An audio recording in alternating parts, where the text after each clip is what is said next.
Welcome to Untapped, Knowledge for College, presented by the College Knowledge Foundation. Join us as we untap the world of college admissions, financial aid, and student life through collective wisdom and engaging conversations. Welcome to another episode of Untapped Knowledge for College. I'm your host, Donovan Lindsay, founder of College Knowledge Group, LLC, and the College Knowledge Foundation. I'm joined here today by Kathy and Lakitha, two high school seniors looking to start college in just a few short months. And today we're going to talk a little bit about their journey up until now. So Kathy, Lakitha, how are you both doing today?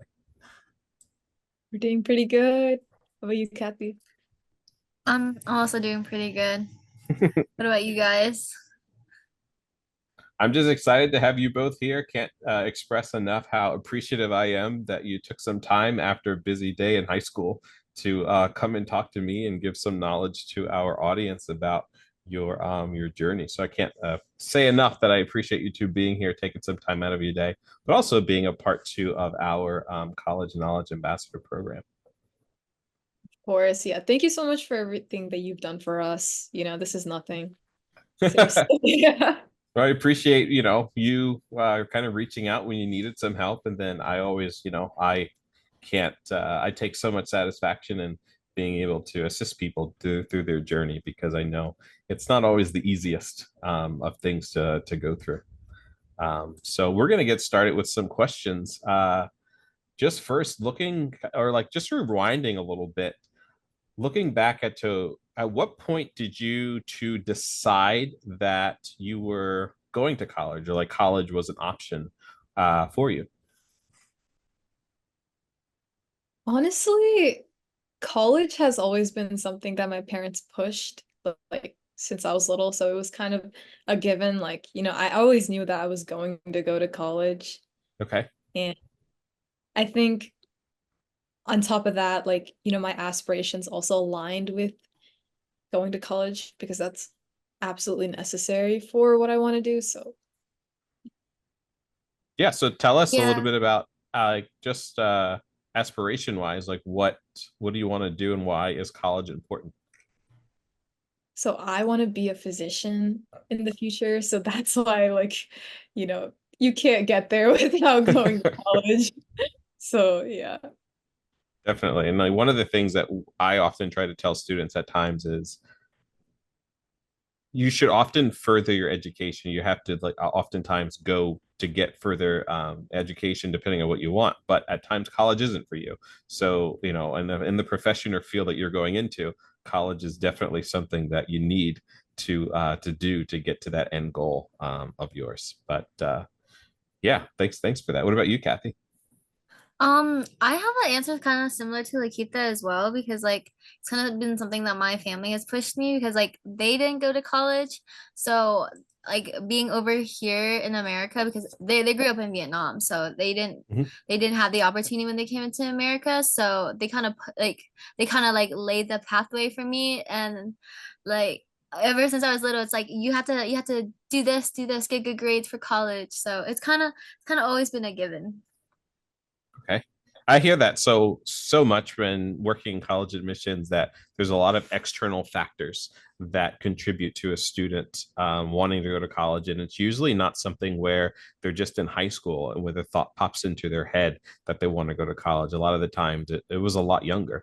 And in both of your instances, you kind of thought about it way before your senior year in high school. But I can't tell you how many students I would talk to who during their senior year was like the first time they were really looking into it, which made me nervous for them. But luckily they were able to kind of get through it. Looking back at beginning your college search, what are some of the things that you feel you struggled with as you begin to look at college or look for different places to go to?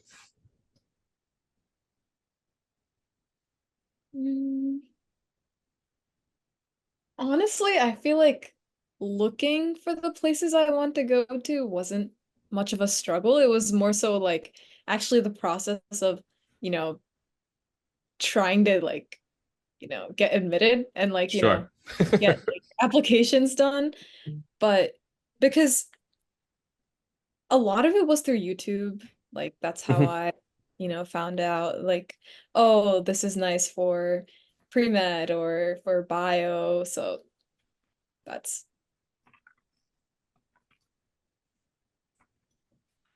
For me, I kind of just did research online because I want to go into business. So it's kind of more like, oh yeah, which are the great business schools in America? And then I kind of like just applied from there. Okay. So one of your, would you say for both of you, like when it came to searching, was YouTube one of the hot spots where you would search for information?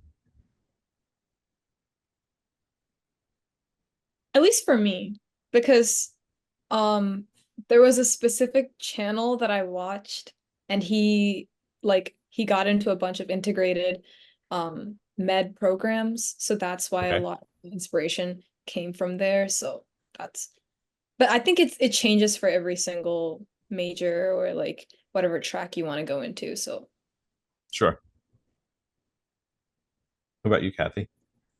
For me, I didn't really use YouTube at all. I kind of just like went on the internet and I like cross-reference everything. It's like what did the schools say versus what did like, like the US news reports say or like Mhm. different like poets and quants. I kind of like I went through like multiple websites. Like I obviously looked at the schools rankings themselves and then I like compared that to what like different websites had them ranked as.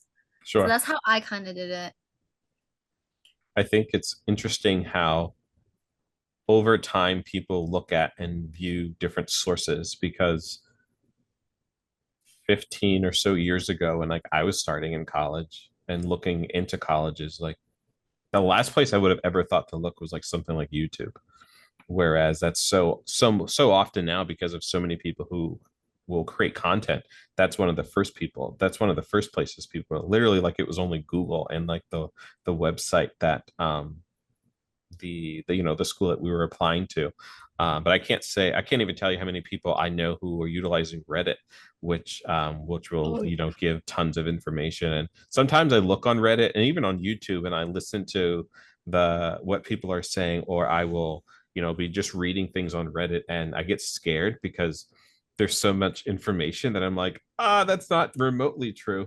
But there's so many people like, oh my gosh, or they're like, upvoting or different things, and I just get so nervous because so much of the things aren't true. But then I do find some different people that I'll listen to on YouTube also, or some people that I see post on Reddit that they actually are giving information. But in that journey of like just starting that college journey, beginning your search, you just don't know what's reputable and what's good, which is part of the reason like you two are aware of why I started college knowledge, because there's so many things out there where I'm like, that's just not true, and you're like so many students that will get led down the wrong path.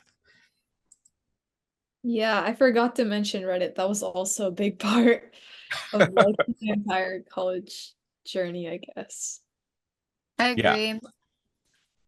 I looked at like whenever I looked at like how people like other people felt about the specific school and it's like good or bad.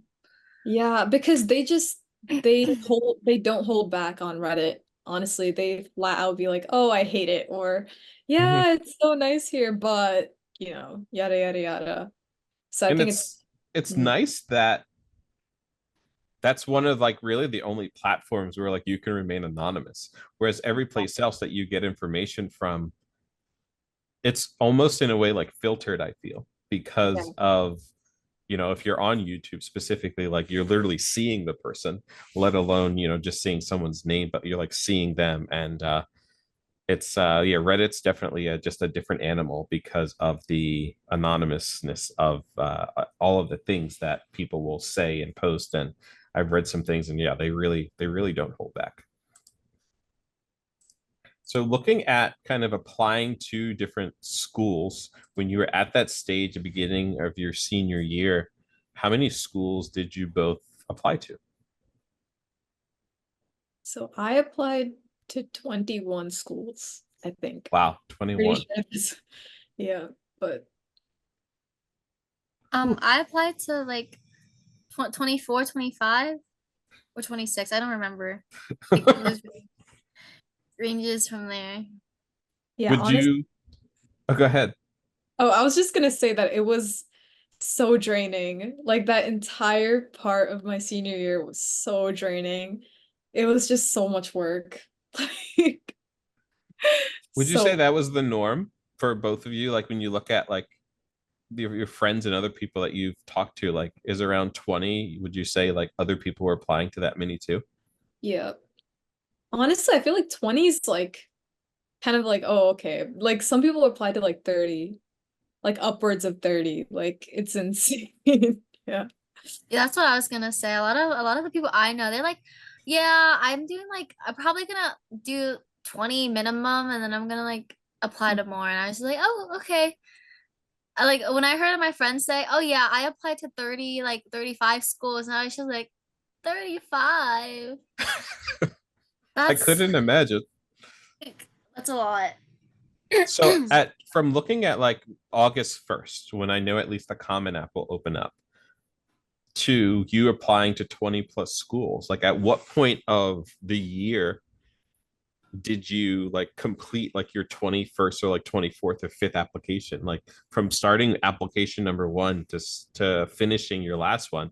Like how much time had elapsed applying to all of those different schools? Because I know not all of them will require the same things, so especially if you're going to use something like the Common App, submitting the different materials that each place may require.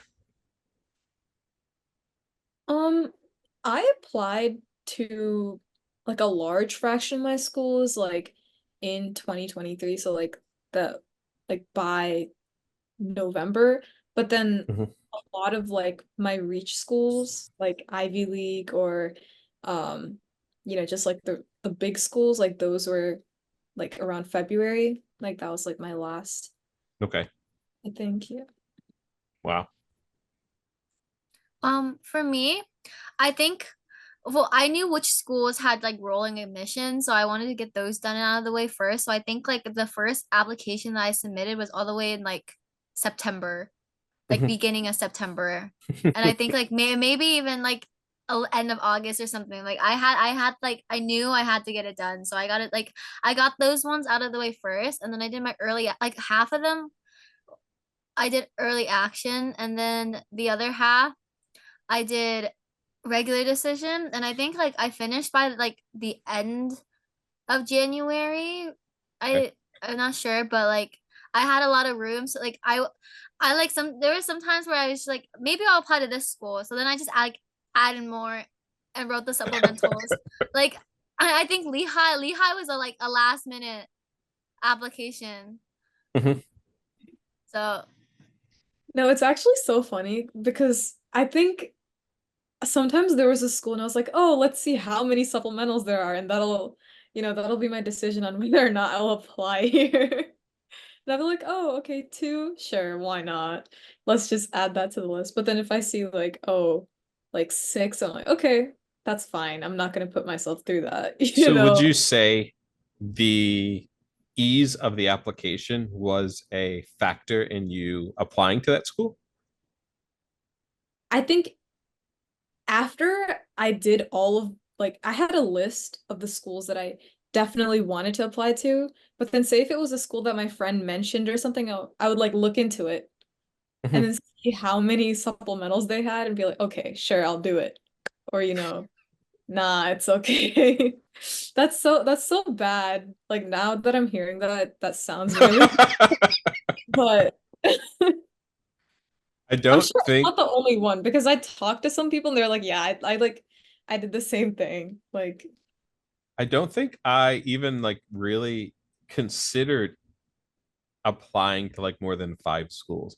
Like I feel like the norm when I was applying to colleges maybe 15 years ago was like 3, maybe 5. I remember I applied to one school. I applied to Penn State, and I remember getting called down to my high school counselor's office, and she was just talking to me about where I had applied. And I was like, oh, I applied to Penn State. And I remember this pause, and I didn't realize, but she was expecting me to keep going.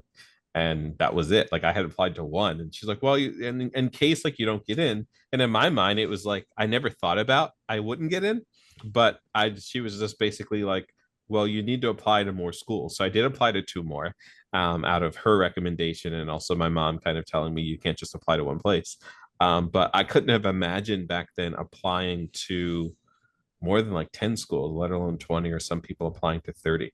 I feel like that's not something working in college admissions that people realize so many students are doing, because for one, that's a lot of that's a heck of a lot of research that you have to do, and potentially a lot of essays and things like that too.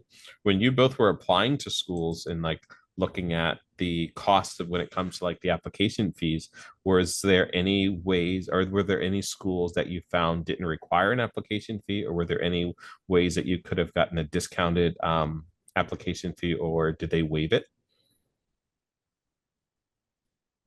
Honestly, I paid the application fee for most of the schools, but Mhm. sometimes I would get emails from them that would say, "Oh, here's a fee waiver," or I would just call them and they would waive it. So Okay.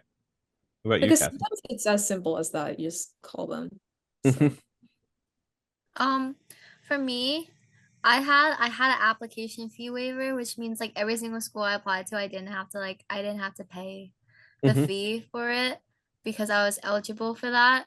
Yeah. So, but I know like some schools, it's like if you visited their campus, they'll give you like a waiver, or like even sometimes they'll just send in an email because they want more kids to apply.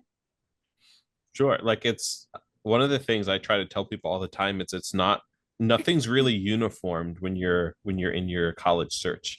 Like there's no one size fits all for anything that you do.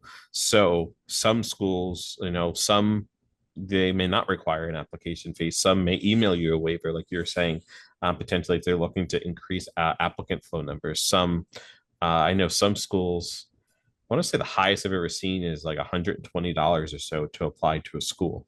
So like it ranges from potentially nothing to, all the way up to 100 and or more dollars to apply to a school. So there's no one size fits all, but you really have to kind of do your research. One of the nice things that we did when I worked in admissions was, like you were saying, Kathy, we did something where we would, if you were to visit our campus before you applied, we would actually waive your application fee. Actually, usually when the students were after my admissions presentation and the students were like at lunch or on a campus tour, I'd be in my office like typing in their name to see if they had applied yet, and if they didn't, I would go ahead and waive their application fees. But that's definitely something to look into, how you can potentially get it waived, or just calling and asking. Some schools will, they'll do it for you, like, yeah, you were saying, like Keith. And some schools at times they won't, or they may have some stipulations like you have to visit or things like that. But it definitely doesn't hurt to ask, especially if you're applying to a lot of places, because they can get very, very very expensive real quick. So looking at your college search in total or as a whole, what would you say has been or was the most stressful part of it all? I think balancing school and doing your college applications was really stressful. Yeah, because you want to put a lot of effort into what you write, but at the same time, if you're taking a full schedule, it can get tough. Sure. I would say like some of the supplementals get really creative.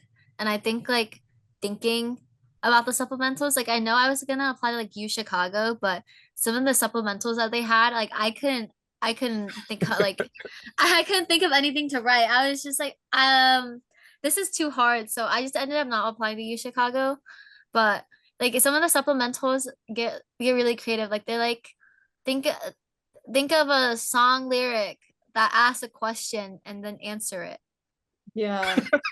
I was just like, it's a little difficult. Yeah, I wouldn't know what to say. I know you mentioned kind of like the essays, Kathy. And did either of you have like college interviews that you had to do? Yeah, I am doing like an integrated med program, Mhm. and the medical school required an interview for that. and I got help from Donovan here at College Knowledge, and it was really helpful because I was just able to, you know, like he went through my sample questions and he told me like what I need to work on or if I'm stumbling too much somewhere or it was just nice because it was like a simulation almost, and I was Mhm. able to hit restart instead of messing up in real time. So And was that the only place that you applied to that you entered that you had to do an interview? yeah. Okay. What about you, Kathy? For me, I remember I asked you, Donovan, for help with editing like my essay. And I Mhm. think like after like getting that help kind of helped me in, like my regular decision round because like I like re-edited the essay for Sure. like my like regular decision applications like for a lot of like more like the reach schools. And I some of them I was really surprised because like Carnegie Mellon, it's a really hard school to get into, and I got waitlisted from it, which really shocked me. So So did you not expect to even get waitlisted, or did you? yeah, I was expecting a flat out rejection, but Uh-huh. like getting waitlisted was kind of like, oh, that's surprising. Yeah, Carnegie was rejecting everyone this year. Like, good job. Like, getting waitlisted is really tough there. Yeah, thank you. I'm always interested to hear like how surprised a lot of people are when they do get accepted or waitlisted to schools that they literally thought they had no chance getting into. And I often will watch like videos online where students will like open up the admissions letter. And usually you can tell like when you've been accepted because the letter is a lot bigger, like the envelope's a lot bigger than the rejection letter. Or at times now, because of how technologically advanced we are, people can find out in real time online. So they'll be checking and like someone's recording, and usually most of the videos you see they're not denials. Usually they're only posting them if it's something good. But those types of things, like I always tell students, you never know what's going to be the the icing on the cake, like what's going to really seal the deal for a school. So when you have maybe optional essays or optional interviews, even if they're not required, take advantage of them, because that could be the difference of you getting waitlisted or not being even considered. Because some of the schools, like I know we've talked about in the past, they review something called demonstrated interest. So something like completing an essay or going the extra mile to do an interview or just contacting the school when you have questions definitely goes a long way. But for both of you, like the essays that we help students review and the interviews, like that's just something where I find those are two of the most stressful, probably the most stressful things during that college search process is the interview, because so many students in high school have never been interviewed. They've never had a job before. So you hear a college interview and their heart almost skips a beat because of how nervous they get. And the only times they've really written an essay is, for a class. So for them, it's like, well, now this really counts. I need to write something really good. So definitely, as we continue to develop college knowledge, those are definitely things that we try to continually help students out with. So both of you applied to more than 20 schools. How many of those schools would you say you actually visited and went on a campus tour for? I only went on 2 tours. And you applied to 21 schools. Yeah. Honestly, I think it's unrealistic to even think about visiting t over 20 schools Mhm. because you can't like pay for a flight ticket every time or, drive for like 3 hours every time. So, And and when virtual, yeah. the schools that you visited, did you only visit them after you were accepted to help you make your decision, or did you visit them prior to like applying or being accepted? So, oh, sorry, I visited 3 schools Okay. because um the first 2 schools that I visited, they were just like state schools. I was like, okay, sure, let's just get a feel for what this is like.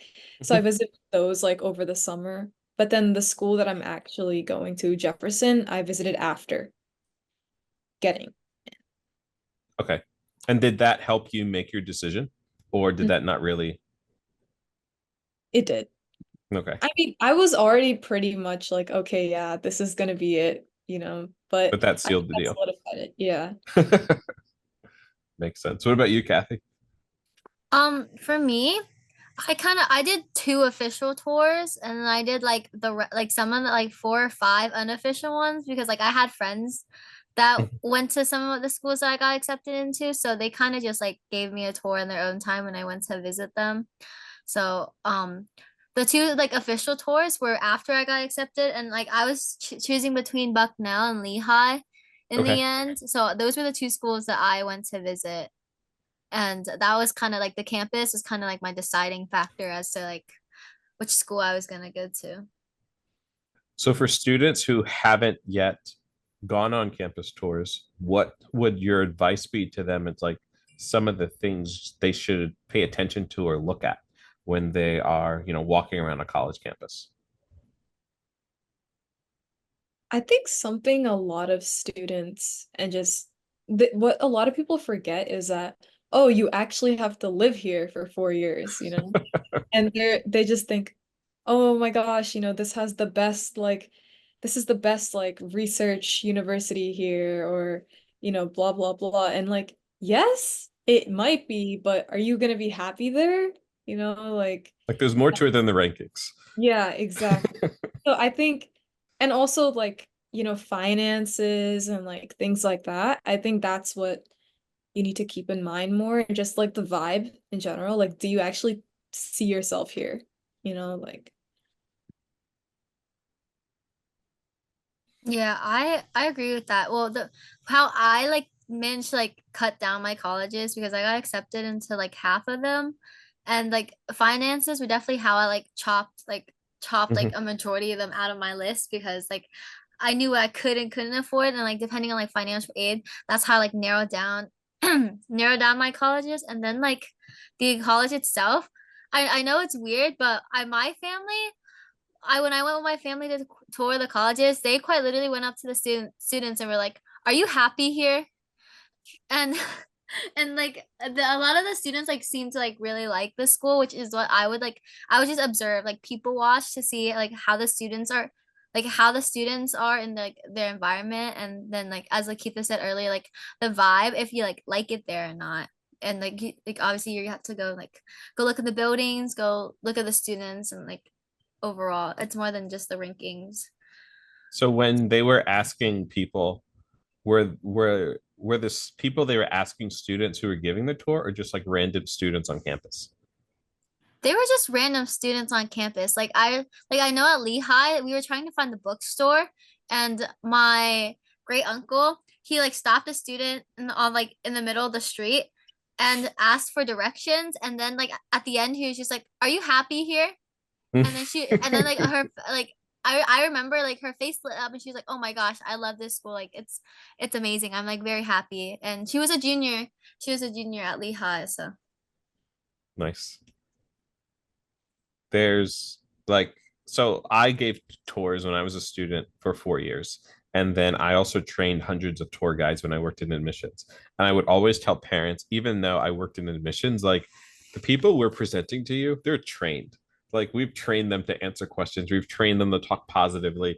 We always would tell them to answer the questions, not in a negative light, but like also like try to be honest, because we also don't want someone to attend the university who shouldn't be there, like who wouldn't have that good feel, like you were saying, like Keitha, like forget about the rankings, like you have to live here, like are you going to be comfortable here? I would always tell students, I feel like you have a sixth sense. So when you're on a college campus and you're on a tour for 10 to 15 minutes, you already have the feeling of whether or not this place is going to be good for you. But I can't stress enough how just picking out that random student, and don't just like, I would say pick out one, but like especially if you get like a negative review, but a couple of students, especially like when you're in, I would always say do it in the cafeteria, because that's probably where you'd see probably the most amount of students that like weren't really as much in a hurry, like running the class. But like go into the cafeteria, and as you're buying lunch or dinner or breakfast or whatever, depending on the time of the day, ask those students, like, do you like it here? Because those are the ones that aren't trained, by admissions to answer your questions and things like that. But that's a very good point, that you bring up, because again, you're going to be living there. You want to make sure that that's some place that you're going to feel safe but also comfortable being.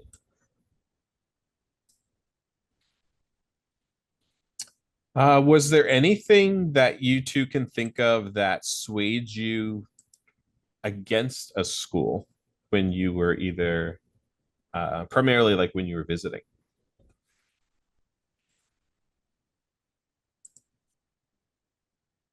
Okay, given that I didn't visit a lot of schools, it's kind of harder to like actually.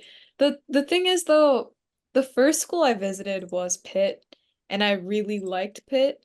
Mhm. Like I remember at the beginning of the year, I was like, what, if I don't get into like any type of program, I think Pitt's gonna be it. And I don't know if it's a lot of other people who feel this way, but sometimes like the first school you visit, it like you kind of get drawn to it because it's like the first college campus that you're seeing. Mhm. But um something I noticed that I didn't like is whenever the campus doesn't feel like a campus, it just Mhm. kind of felt like there's just blocks of it like around a city. Like Yeah, Drexel's campus is kind of like that, and I know some people are into that, but I didn't really like how you were basically walking in the street, sure. like it didn't feel uniform, I guess. Yeah, and depending on where you're coming from, what you're looking for can be vastly different than what other people are looking for, because like going to rural areas or urban areas, like campuses are in completely different types of settings where everything is extremely enclosed and close, or you've got buildings stretching across like 20 blocks, within a city that you have to kind of go and kind of like figure out the city itself also as you're navigating a campus. I've also heard from many students that would say like they too were kind of drawn. I don't know if it was just because it was the first one or because it was the first time on a college campus, but oftentimes they had um, a little bit of like a sentimental feeling to the first university that they visited. Mhm. I kind of got that feeling too, because I really love Virginia Tech's campus because I was like I didn't like tour it officially because I had friends that went there, right? So I went to go visit my friends, but like that was like the first college campus that I like went to, and like I was shocked. It was just like so pretty and jaw because I went during the fall too, so like the leaves were changing colors, and Sure. it was really pretty. So I like that school like became like one of the schools that was just like, oh yeah, like I'm gonna like consider it, and it just like kept like whenever I kept like narrowing down my choices, that school just kept moving up because of like the first impression that I saw. I feel like the time of year also is a huge factor. And I feel like people don't think about that, but how the campus looks, like going to the campus in the wintertime, unless it's like really pretty with snow, the trees are like there's no leaves on the trees. There's like really no grass around where like you go the spring or summer where like everything's blooming. It's you get a totally different vibe. I've known people to visit in the winter months versus like the summer months, and literally they have a completely different view of the campus simply because of just how it looks. Did you have something else to add, Lakita? Not really. I think pretty much like I think first impressions do make a big difference, Mhm. but at a point you have to also tell yourself, oh, I should keep my mind open to other options and you know. Definitely. I know from working in admissions and like coordinating visits, we try, universities will try really, really hard to make sure that you have a good first impression of wherever you are looking to attend. So, looking back at just your journey thus far, is there anything you would have done differently? Looking back at, from when you started your college search till now, is there anything you would have done differently? Like, what would be your advice to students beginning their college search? And what would be your advice to yourselves, if you were to give advice to yourself when you were in maybe 11th grade or 10th grade? I think to my 10th grade self, I think I would just say do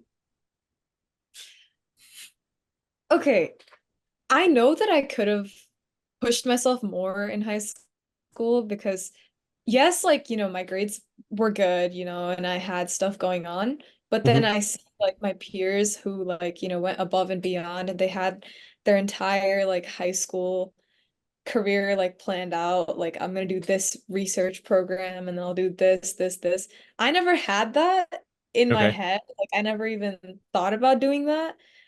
But, and I know like that would be helpful, but at the same time, I'm kind of grateful that I didn't, because I was able to enjoy myself, and kind of just be peaceful, because I know once I start college, it's gonna get tough. And then like Yeah, past that, it's gonna get even harder. So I think that's how I feel about it. But definitely. What about you, Kathy? I agree with Lakita as well. Like I could have done more. I felt like I slacked. I didn't pick up the slack until like junior year. So I felt like I should have like started doing more, because compared to like for me, like whenever I looked at all my friends, they're like they're like doing like these extreme things. Like I know like one of my friends like a consultant for the UN or something, and I was just like, no, it's oh crazy. There wow, are people yeah. who are, yeah. I was just like, okay, so I thought my leadership position in like this area was good, but no, actually you're working with like a national, like a international agency. So I just wish I like put myself out there more and like try new things, applied for more stuff. But I know some things are like also limited, because I know like my friends paid for some of their like the summer programs that they went to, and like they're really great summer programs, but I know like if I wanted to do that, I probably couldn't afford it. So it's just like I wish I like would have, or like I would wish I would have like started something, or like I don't know, or like built up on a passion that I had. It's just like I wish I like did more, is what I'm Oh trying yeah, to say. Like that's another thing. Like, follow your passions. Don't think, oh no, I have to take like all of these classes, and I have to mhm. be like everyone else.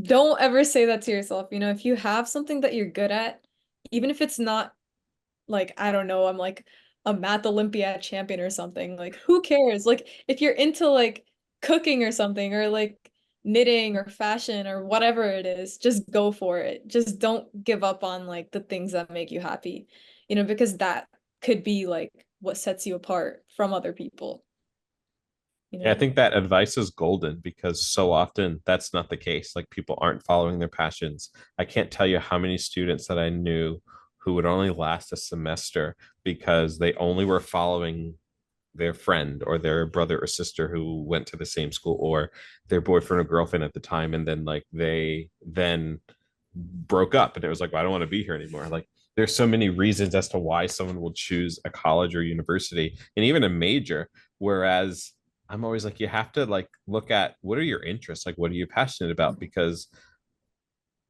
like, I forget this statistic, but it's like really high up. I think in like 80% of like students will like change their minds at least once before they graduate.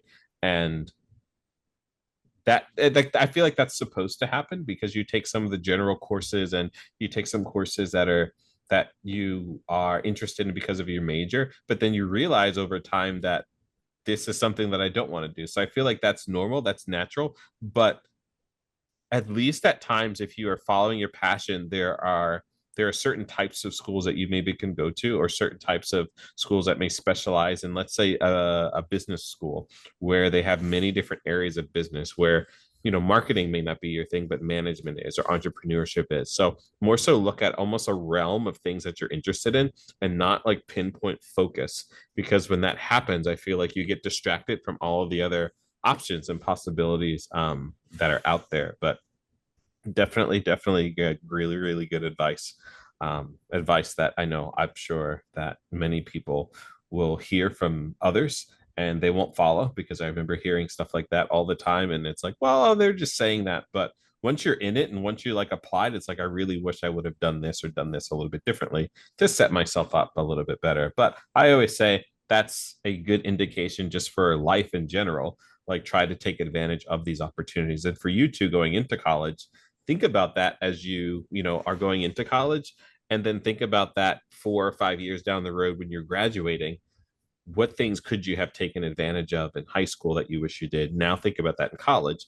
How can you begin to build your resume as soon as you get there, while also, of course, balancing your studies.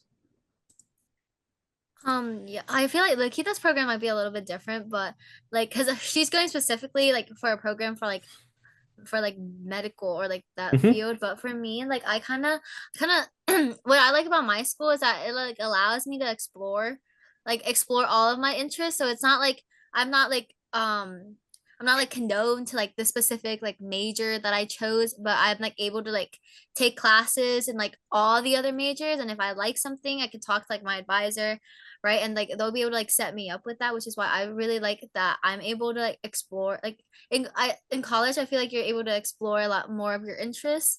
So Sure. that's what I really like about that. Yeah. Yeah, Perfect. honestly, I feel like all of this advice, like you get told like, oh, follow your passions whenever you're younger, but I think it's more of a realized thing. Mhm. It's not actually gonna sink into your head until you realize like, oh, wait, that's right. So honestly, no matter how, it's kind of that one saying like you can take a horse like to drink water, but You can like lead a horse to water, but can't force it to drink. yeah, Yeah, it's completely. kind of like that. Like everything can be at your fingertips, but unless you actually do something with it, then it doesn't really mean much. Mhm. But I think this was, and hopefully, people will actually listen and take advantage of what you two said. But I think both of you did an amazing job throughout your own college journeys. I remember meeting both of you at the beginning of, I guess, your 11th grade year, and now you are both seniors about to graduate from high school, having both selected over the last week where you're going to be attending. So congratulations on that. I hope you definitely keep me updated on your journey, and I definitely would love to have you both back to talk a little bit more about your college journey and like what you'll have definitely a different perspective in a few months once you've started college. So hopefully we definitely will have you back here on our podcast, Untapped Knowledge for College. But again, can't thank both of you enough for being here. Wish you both all the best of luck as you go through the last couple of weeks of your senior year. But thank you all for listening, and can't wait to have you both back. Bye. Yeah.